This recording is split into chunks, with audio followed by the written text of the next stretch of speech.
ES. Le premier sujet, une vérité scientifique peut-elle être dangereuse? Il faut faire attention parce que l'inconvénient, là, le défaut, l'écueil, c'était de dire que la science pouvait comporter des dangers au sens où la science pouvait ouvrir des possibilités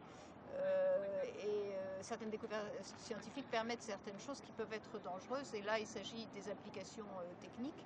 Et alors on pense évidemment aux thérapies génétiques, au clonage, à tout ce genre de modifications, manipulations, tout ce genre de choses, les robots et ainsi de suite. Or ce n'est pas exactement le sujet. Le sujet c'est une vérité scientifique peut-elle être dangereuse?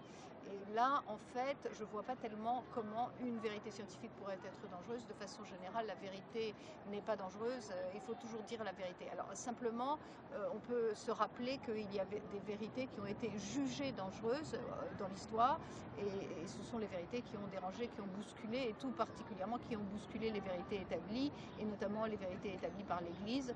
Et donc là on pense aux 3 blessures narcissiques dont parle Freud, le fait de découvrir que la Terre n'est pas le centre du monde, que l'homme descend du singe, que l'homme a un inconscient, etc. Ce genre de choses. Alors, mais dangereuse n'est pas le terme approprié, ce sont des vérités qui ont été dérangeantes.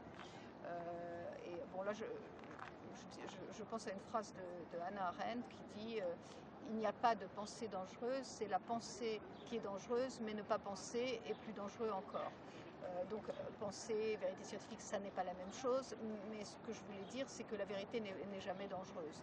Alors après que des découvertes scientifiques puissent avoir des retombées qui puissent être dangereuses, mais ça, c'est pas exactement le sujet. Donc voilà pour ce sujet.